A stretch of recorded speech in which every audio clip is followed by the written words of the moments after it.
Let's Talk Prevention Idaho. This podcast is a production led by the statewide nonprofit Community Coalitions of Idaho, or CCI. Here at CCI, it is our job to support the work of prevention across the state of Idaho through education, training, and providing valuable resources. We help make the work of prevention happen all across Idaho. This podcast will update listeners on what CCI is doing from week to week, as well as provide information for vital professionals in Idaho across the country. All right, everybody, welcome back to yet another podcast of Let's Talk Prevention. Let's Talk Prevention is brought to you by Community Coalitions of Idaho, CCI for short. And our mission and goal here with the podcast today is to bring valuable information to our Idaho coalitions and partners in prevention across the state that can help them find success in working in this field of prevention. And one of the areas that is always very, very impactful, scary, confusing, all of these things is the area of the legislative session, legislative matters, things that happen in the government bodies, whether it's all the way up at the federal, state level, down to our local cities, counties, or even your school board. Our school boards and our school districts play a very big part in what we do in prevention. Especially we found out in this new COVID reality that we've been going through for the last almost year now, is a lot of us had struggled to provide our programming because we relied so heavily on our school districts. So what happens when it comes to our lawmakers is a really big thing and is sometimes confusing. So we decided to bring on one of our more powerful members when it comes to working in the legislative area, Kendall Nagy with MADC. How you doing, Kendall? I'm doing good. Thanks for having me today, David. So Kendall is, I'm super excited about having Kendall on today, not only because I live in Meridian and I'm a part of her coalition as well, but I've actually never in my life seen a city fund and really get behind the work of prevention like the city of Meridian does. And what's kind of neat is the mayor who started this effort is no longer the mayor. They have a new mayor this year, and they have not seemed to have lost a single step. The momentum's still moving forward. So big kudos to the city of Meridian and the police department for taking this work seriously. Normally, those of us who work in prevention are chasing after big grants to be able to do the work that we do and to make sure that people are compensated for the hard work that they do. And the city of Meridian is really pulling it off. So big kudos to former Mayor Tammy and new Mayor Robert Simison for continuing the work. And it was kind of neat, the last meeting that I was at, Kendall, got a chance to see the chief of police and some of the other police officers come in and sit in on our meeting and listen to kind of what was going on. So it's kind of neat to see that happen at that last meeting. Yeah, we're extremely grateful for the city's support, and it is unique that the coalition was established by Mayor Tammy in 2004. And over the years, we were initially entirely grant funded, and then as our work picked up and we engaged more partners in the community and really throughout the state, the city and city council decided that this was something that was of value to the community that they really wanted to support. And so my position and then a part-time position was funded through the city. And then that way the grant dollars that we get can go towards our strategies and the implementation in the community for prevention and education. You guys are doing really good work out there. I'm excited to be a part of it, not only from being part of MADC, but also as kind of overseeing organization that helps with the work of prevention. You guys are a really strong partner in the second largest city in Idaho. Yep. Yeah, we appreciate that support. And I just always want to say that while I'm kind of at the lead, it certainly is just a large group and team effort that spans not only here in Meridian, but to our neighboring communities and throughout the state. And it wouldn't be possible without that collaboration and coming together at that larger level. She's also very humble.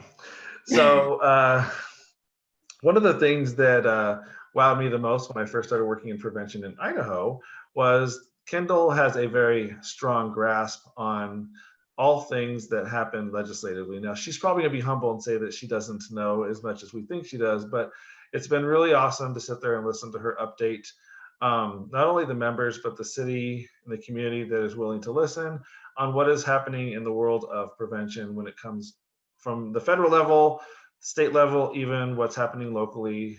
She works very hard to keep us up to date, informed, and let us know where we can spend our time and energy to really make an impact. So we thought it would be really good to have Kendall come on and share some of her knowledge with us on today's podcast, so that you can glean something from this episode that you can turn around and take back and either use in your own personal life or take back to your coalition and empower. And then what's nice about Kendall, she's always willing to share information via email and jump on a phone call if the time arises, right, Kendall?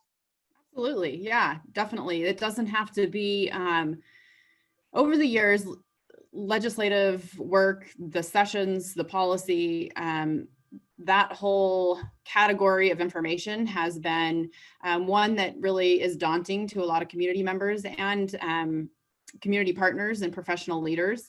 There's so much to learn. I definitely have learned a lot in the 6 years that I've been working in this position. But one thing is that I find that with each new session, there's so much more to learn. And that's part of the reason that I love it. It's always changing, and there's more application that you can apply, more knowledge that you can apply with each session. But I found that as I worked my way through increasing my knowledge base and sharing that with the coalition members, there were more and more people that were reaching out, wanting to kind of figure out baby steps to getting involved. They recognized the importance of it, but just really weren't quite sure how to start doing that. Cool. Well, with no further ado, I'm going to hand this off to Kendall, because she actually, the super professional person that she is, she has a PowerPoint to go through and help you with visuals. So those of you who are a visual person and are watching this on video, you have the opportunity to enjoy Kendall's PowerPoint presentation. So take it away. All right. Thank you, David. I appreciate that. Let me make sure I get in the correct mode here. Does everything look good on your side? It looks perfect. Okay. So I think I get a little too many kudos. Like I said, it's a big team. It's a long time acquiring new information and applying it over the past 6 years. And I not only really have a passion for the work that I do and the people that I work with in partnering as a city employee with the Meridian Police Department, but I also grew up in a home where there was substance abuse and mental illness, and still is, that has impacted many family members in many different ways. So I understand the larger impacts of this, and gosh, really how it can impact your life for forever. And so that's kind of what drives the work that I do. As I move forward in my slide deck here, I wanted to share just a little bit about kind of the two components of my position as the director of the Meridian Anti Drug Coalition, and then also as a city employee with City of Meridian working for the police department. So as I said earlier, Mayor Tammy DeVere established the coalition, Meridian Anti Drug Coalition, in 2004. And over the years, it's grown. The sustainability that was put in place by my predecessors have proven invaluable to sustaining the coalition and having our capacity be extremely strong. And we have 12 sector representatives on our executive committee, along with myself and a part-time staff member and a secretary to keep things moving forward. We average about 30 or so active members, and by active I mean showing up at our monthly meetings, corresponding through emails, disseminating our event information and our drug prevention education to others in the community. And then we have an email distribution request list where you can request to be put on there, and then that information will come directly to your inbox. And we have got over 400 people on that as well. So again, very strong capacity, helping us with our sustainability. And of course, the city's support is a huge factor in that.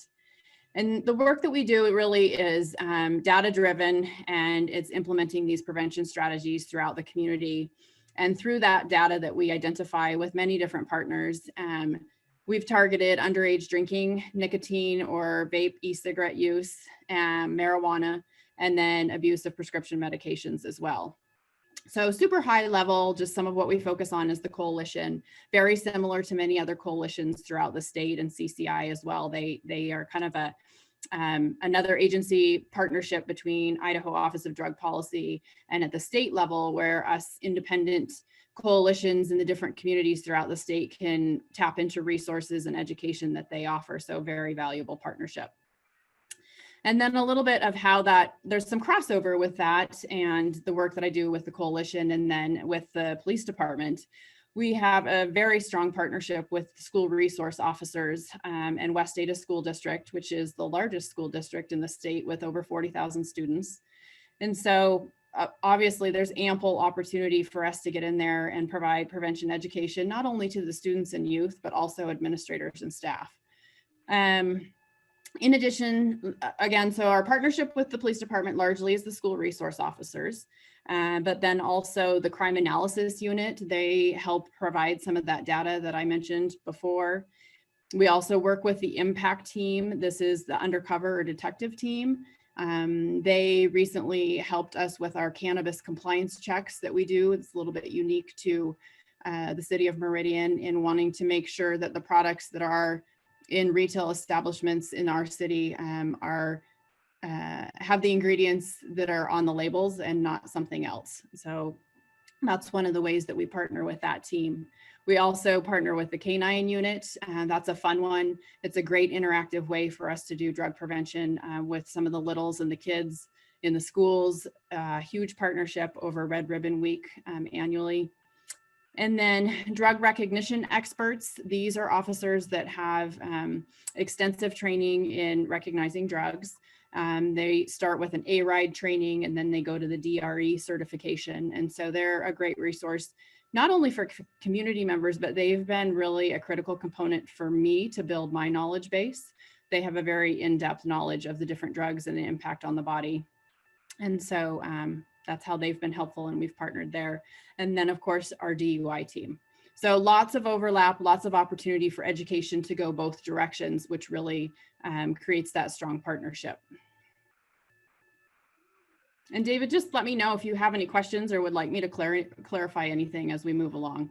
No, you're good. I just really would love, I love seeing the engagement interaction with law enforcement, with MADC, learning through not every coalition has the same level of engagement with their law enforcement partners. So it's really neat to see how closely you guys work together, because it's so important. So yeah, I've learned a ton, and it's been really I've had some really very impactful experiences. I actually went to Portland for the DRE certifications, where they were doing certification on the street in Portland, working with individuals. And that's just one example of many impactful learning opportunities that I've had. So we're going to kind of move into the meat of why we're here today and the conversation that we're having. And really, I hope to teach you some things that can maybe take some of the intimidation out of the legislature, the legislative session, the process, and all the policy that it entails. So we're going to talk a little bit about Idaho's legislature, district representatives, tracking bills, how to testify, and then we'll just briefly talk on what we're looking at as we head into the 2021 legislative session.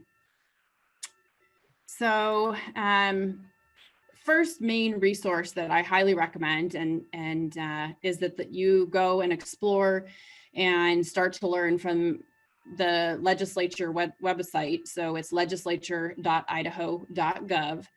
And there is so much helpful information in there, and you can kind of just explore one tab at a time. And if you find yourself getting overwhelmed, take a break and come back to it.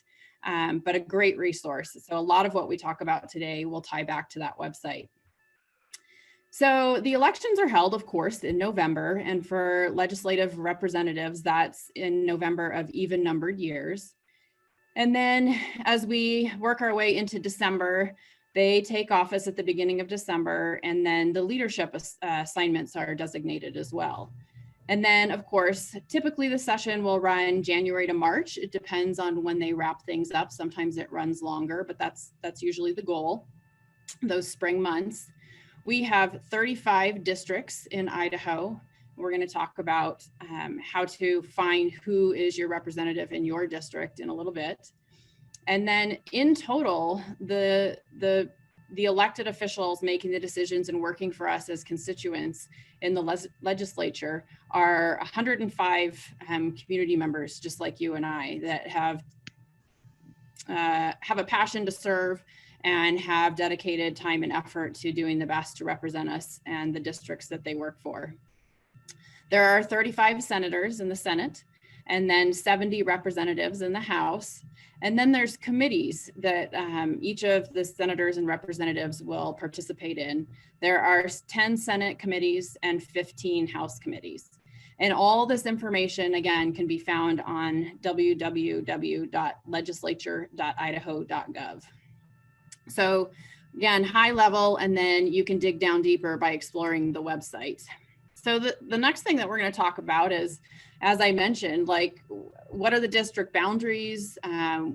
What lies in my city? I can tell you, for example, in Meridian, there are actually 5 district boundaries that are in the city of Meridian. So we're looking at a lot of representatives that we reach out to and work with pre-legislative session. And you can go onto the same website and go click on Who's My Legislator. And then that's in the upper right-hand corner. And it's really easy. You can enter your own street address and zip code, and then just hit enter and click Find My Legislator. Or you can actually, there's a map that will pull up, and you can actually click on the location where you live in Idaho, and that should pull your legislators up as well. You can also contact your county clerk's office, and they should be able to help you there. And I think it's interesting, one of the things that I learned in doing a little bit more research as we head into the session is the legislative directory. I use those every year. I take notes, I mark, what legislation was introduced that was drug related and some of the ways that people voted. And I learned that even when we're not in session, there is a representative in the legislature's office that will answer the phone. So you can reach an actual person. If you don't want to dig around or you're not comfortable on the internet, you can just call and talk to a person, which can be rare these days. So that's right. Nice as well. Nobody makes phone calls anymore.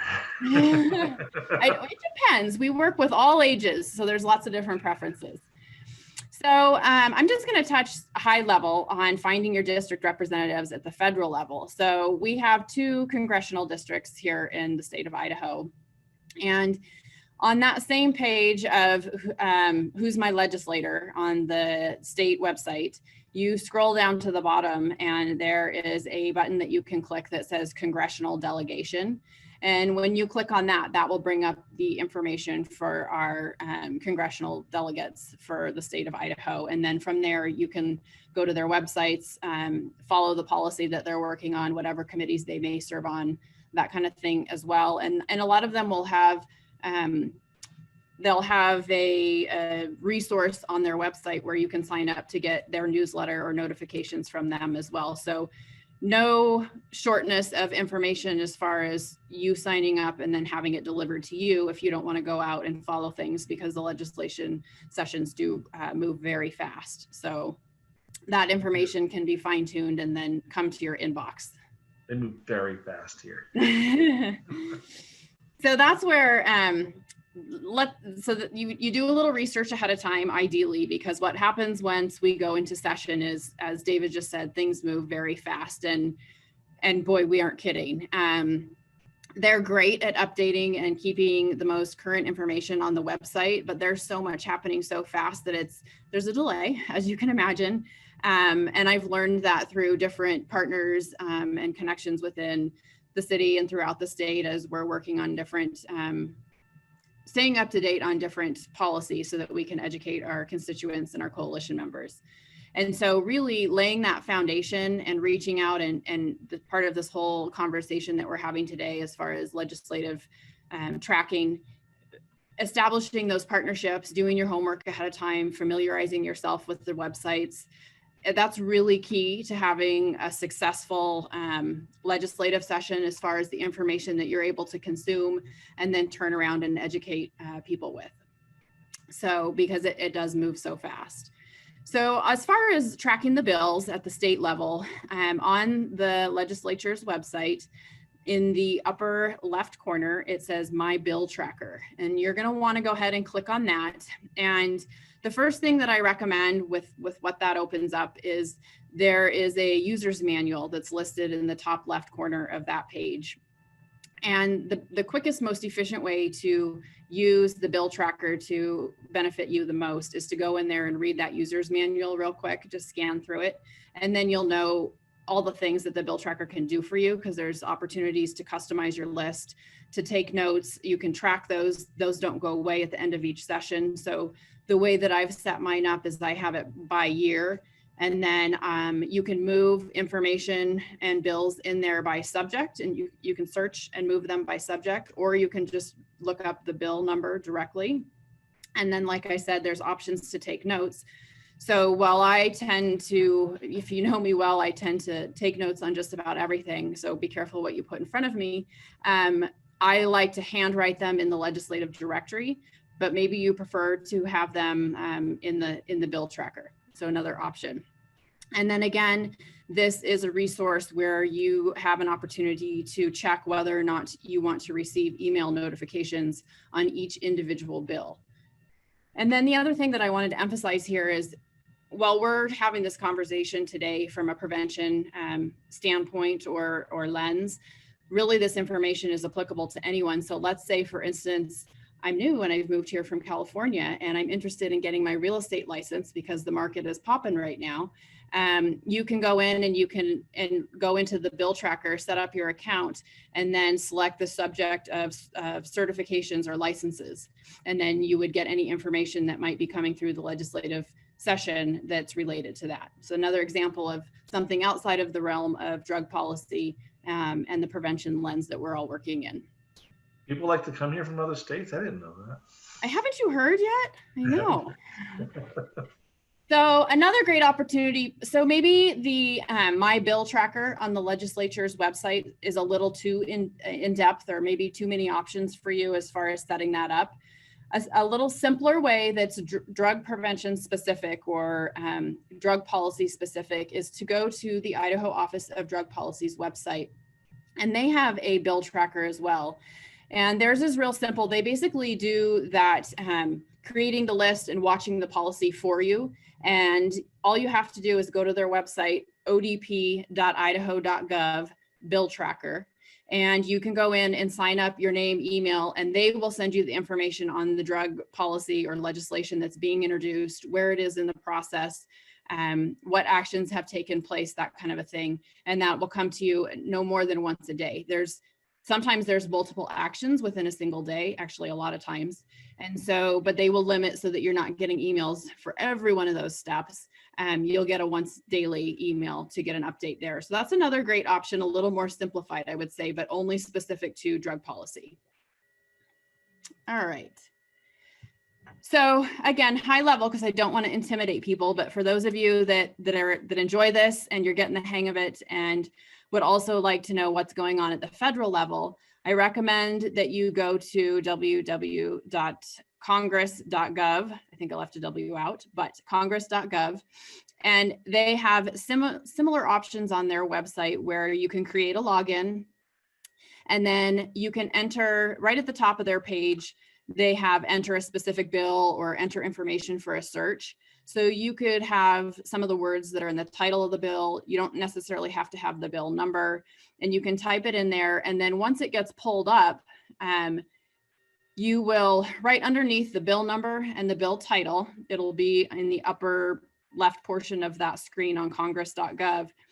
Right underneath, there'll be a little link and it'll say get alerts. And the way that they do it is they do it per bill. And they will send you whatever action or updates are for that bill, and that also will come straight to your email. So maybe you want to create a email folder for legislation or policy so that you can filter all these to one spot. So, but again, it's pretty simple. Once you get in there and you know what you're looking for and what information you want, I think if anything, you might have to decide how much information you want and set some parameters or limits on that. And there's nothing wrong with setting parameters on what information you want, right? Sometimes if you get asked for too much, you could drown, and then it's no help. It's not helpful to you at all if you feel like you're drowning in a sea of information. Absolutely. And that was part of the problem in the first place, and why I had so many inquiries from people is the amount of information and where to start. So certainly, while I'm sharing a lot of information today, if it's overwhelming, just start with one little tip or one little piece of it, and do what's right for you. Because again, going back to why we're here today, and typically when people would ask me about legislation, it would be something in the form of they're astounded that a certain policy passed, and they would learn a few of the details and they wouldn't quite understand how that came to be. And while I would love to have a simple answer for them on how we arrived with such a law, it's not that simple. And so they understand the importance of it, but hopefully these will be some baby steps to get involved a little bit more. So let's say you're logged in, you know to go to the legislator's website. Maybe you've watched some testimony on some hearings, and maybe you're actually interested in testifying. You're extremely passionate about the topic. You've done your homework. You've read the bill from start to finish, the full bill, and you understand some of the key players and partners and some of the ramifications. And you really feel like, as a constituent, you want to present and share your stance on a certain bill. So on the Idaho legislature website, there is, let's see, how to testify. Okay, so you have to go to the resource tab at the top middle of their page, and click on resources. And then you have to scroll down just a little bit, and under resources, there's testifying before a legislative committee. And they've put together information to help prepare you for a successful testimony, should you desire to do that. And it's quite formal. I've done it, and it can be intimidating, but it's an amazing opportunity to share your voice as a constituent, and to let the representatives that we voted for know where you fall on a certain issue. And it's really important to do that, because I mean, we can look back just in the last couple of weeks. There was no action taken on COVID measures for Ada County, because the Central District Health heard from so many people that they were not really in love with the plans that were laid out before for more strict regulations. So don't think just because you're just a regular person that you're not going to have an impact. You can actually, just by letting your leadership know that you're not in favor of this, that may be the thing they need to make the decision that you're expecting them to make. It's not a guarantee, but it's always, without you telling them, they don't know that the people are not in favor of this specific legislative matter. Definitely. And maybe testifying is not your route. It's not for you. Maybe it's a little too intimidating.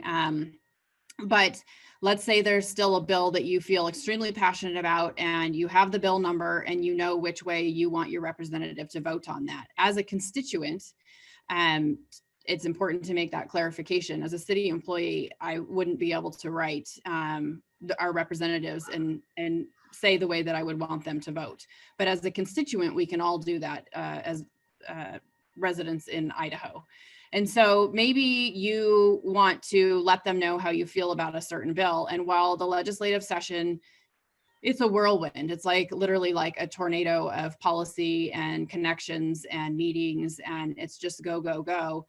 I've heard from our representatives that when you're really in the grind, but you want to get your point across as a constituent, the best thing to do is to send an email, and you can find your legislators and their secretaries that work within their office, and emails and contact information. And you send an email, and in the subject line, you put the bill's number and name, and then you put however you would like them to vote for it, and maybe 1 or 2 sentences that may or may not get read on why it is as a constituent. And eventually, sometimes they will have such a contested or heated debate over legislation where they will go and they will pull that information and they will basically do a yes no tally, and that will help them with their decision as well, hearing from the constituents. So that's one way to also share what you prefer for our representatives versus testifying, just sending the email. So it's important if you do want to testify, to do some homework ahead of time and be prepared. You can also send your information that you're going to share to the committee members so that they can look at it. Not necessary that they'll all have time, but at least they have it. And sometimes they will have some staffers. They don't all have staffers. They're doing the work mostly on their own. But there is some partnership and some help there, and they might be able to review that as well. And then regardless of the outcome, I think it's part of the relationship building and the partnerships, no matter, it's not about the bill. It's not about a specific vote. It's about a relationship that goes through each session and lasts longer than each session, year in and year out. And so it's important, I think, to send a thank you for the opportunity to testify and for them considering your voice. I just think that's standard good practice. And it's another opportunity for them to see your name and hear what you had to say. And then whether you're testifying or not, as of last week, we will meet in session in the Capitol. I don't think there's been any news that's been different. But whether you're someone who's interested in testifying, or maybe you would just like to practice and use a testimony that's taking place to watch it and get prepared, then you can log on to the live audio and video streaming. That's also, there's a link on the Idaho legislature website, and you can go in and you can watch in different rooms in the Capitol the testimony that's being made for different legislation. So again, lots of great opportunity and resources available to educate yourself and just grow your involvement a little bit more about the topics that you're passionate about. And one of the cool things about living in Idaho is how open the staff at the Capitol are. I remember my in-laws telling me, we went to go just see the Capitol building. We walked to the steps and we asked them at the front, can we go in here? Of course you can. This is the people's house. And they were blown away by just the feeling that they were welcome in there, and that it didn't feel like there was any shenanigans going on. So it's refreshing. If you come from another state that isn't quite so open, it's kind of weird to you. It's like stepping onto an alien planet. So to know that it seems to be pretty open, getting the community to engage with the state's business. Yeah, absolutely. It's a beautiful building. I actually live in Boise while I work in Meridian, and drive by the Capitol on a regular basis. And it's absolutely gorgeous. And while maybe it does seem maybe a little intimidating, they're definitely open door and welcome for everyone. There's a little gift store in there. There's a lot of history and information available. That's where I go down and purchase my mini legislative directory that I use each session. So yeah, it's great to just go down there and explore and see it in action during the session or not. Either way, beautiful building that everyone should visit. So as we start to look at the 2021 legislative session, that's the 66th Idaho legislature, is going to convene on January 11th of 2021.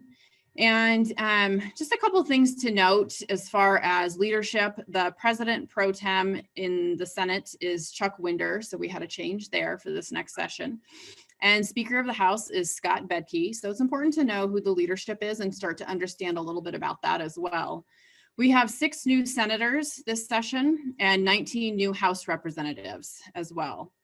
And I would love to have kind of a magic ball and be able to see what legislation was going to be introduced and be able to get in there and analyze that as well to prepare my education for coalition members and community members. But typically that's not how it works. Whoever the sponsors and co-sponsors are, they're usually keep that legislation under pretty tight wraps prior to the session beginning. I can say with certainty that there will be cannabis related policy that will be introduced given the history of of it in the state and throughout the country, and really trying to navigate that in a responsible way, keeping community health and safety at the forefront of that policy, and looking at the data and the repercussions in other states and those unintended consequences and the impact that it's having on families and communities just like ours around the country. So it's really critical to take that in, watch it, listen, have some good sources for facts, and listen to what's happening and really learning from others. I've kind of lived my life that way, and that if I see somebody make a mistake and it doesn't look so good, the consequences, I'm certainly going to try not to do that. And this is applicable to cannabis related policy as well. And this is also a topic that I'm extremely passionate about, both personally and professionally, and that Idaho's in such a unique position to really be able to watch and learn from other states and across the country, to see what components of policy are working, which ones aren't. There's still so many gaps. And then of course, maybe they thought it was going to work, but after 3 years of having it in place, it's not working. So just an amazing longitudinal learning opportunity. So one of the resources that we highly recommend as far as cannabis and cannabis related policy and the changes across the country is this new documentary called Smoke Screen. And it can be found online at smokescreenmovie.org. And it's a great about 50-minute documentary that covers, oh my gosh, I think it covers about 20 of the most common and controversial topics that come up that have to do with cannabis. And it doesn't matter what side of that topic you fall on, it's really touching on both sides of it and showing some of what we are learning across the country and the impacts in community. And former White House drug policy advisor is one of the people that gives some information and shares perspective over the work that he's done at the national level. We also have retired forensic chemists who talks about the impact that they've seen in their line of work, and even former bud tenders who were all about legalization and supported it and consumed the different edibles or different variable ways that you can consume THC or cannabis or CBD, and really how it impacted them. And so I really encourage you to take the time to look that up, again, smokescreenmovie.org, and watch that video. And I think that it should be watched as a family or other people that are close to you in your life, and consider what they have to say. If you have any questions, we have some flyers and brochures at MADC to help promote and give kind of an overview of that documentary as well. So those are available on our website. And then as far as kind of circling back to this whole process of legislative tracking and the different resources that are available, we've partnered with Community Coalitions of Idaho to create a legislative tracking trifold brochure. So it's kind of, I think it includes most of what we've talked about today in an easy to follow trifold brochure, where it gives you little snippets of information on, again, the legislative directory, the legislative website, helpful resources, 5 quick steps to get started and where to get started. And so that's going to be available through Community Coalitions of Idaho. I think that Idaho Office of Drug Policy also said that they would put it on their website, and then of course Meridian Anti Drug Coalition as well. So it's really my hope that I don't leave you overwhelmed with all this information, but rather inspired. And I am always eager to have different conversations and communication with everyone throughout the community and the state on these kinds of topics, because I always learn something, and then hopefully I can offer information that will also help others. So yeah, I hope that covers most of what we wanted to cover today. David, do you have anything else that comes to mind that I didn't touch base on? No, it's just I really liked your pleading or your suggestion that families sit down and watch this together, because one of the things that we find most commonly with our youth populations are a lack of education. I'm not sure about you, Kendall, but I come from the just say no era, and just say no works to a certain point until you start getting that peer pressure that why why do you say no? And I think it's really important to give our kids the why. I want a functioning brain. I don't want to be addicted to these substances. I want to have a healthy and productive life. I have 2 young daughters, and they've grown up with dad doing this work, and they know very well what these substances can and will do to their bodies and to their lives. And I think it's really good that we sit down and as a family and consume these things so that we can talk about it and have conversations. I think that's what's really missing. That was one of the cool things that we partnered with the Office of Drug Policy last year was family dinner nights, and how important it is as a family to come together and to have conversations, have together time where we can share what's been going on in our lives. Like, we have so many times we hear parents saying, my kid won't do that. And then they find out their kid did end up using a substance or getting into something that they weren't supposed to. And they didn't have the time to have the conversation because they were so sure that not my kid. And to realize is this isn't, substance abuse is not a problem that only affects one section of the community. It affects all of us. So absolutely. And it's our responsibility as community members and as parents to take these conversations and move them to the top of the priority list. It's absolutely critical. And there's definitely a divide, as with many things, of what parents know and what the kids know. And it's a learning opportunity and an opportunity to exchange knowledge. And when you sit down I viewed this with my daughters, and it was a great conversation. We would pause it and have some conversation. I have a 21-year-old and a 17-year-old. And I learned from them. They learned from me. We watched the video together, and it's our responsibility as community members and especially as parents to kind of try to bridge that divide and in that knowledge and understand that this is the reality that these kids are growing up in. And we need to understand it just a little bit, or at least know about it, even if we can't relate or understand, so that we know what our kids are going through. Yeah.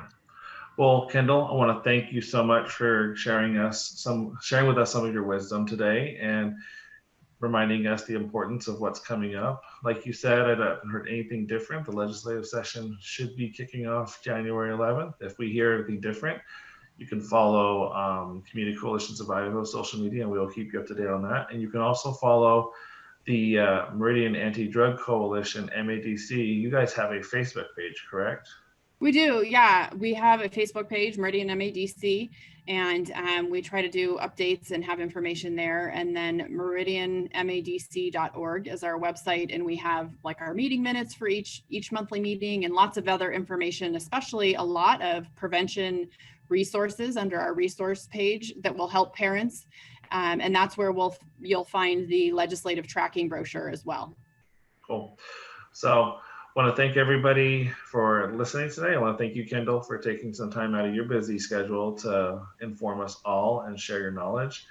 And you guys, want need anything else, you have Kendall's information on her social and her website. You can always find communitycoalitionsofidaho.org. It has all of your information, as well as we are on all of your favorite social media platforms: Instagram, Twitter, and Facebook. Yes, we are crazy. So I just want to thank everybody for watching and listening today. And if you can do one last thing before you guys sign off, share this podcast with someone who needs it. Share it to your social media, email it to a friend, text the link to a family member who needs to know more about how to engage with their legislative partners, because this is a very important thing. And what's neat is this information is pretty applicable across the country. Things might be different from state to state, but if you have a family member that lives in a different state, send them the information. Maybe they'll get excited to learn about what happens in their state and how they can impact prevention for the better. All right, guys, signing off. Have a good day. Thank you. Thank you.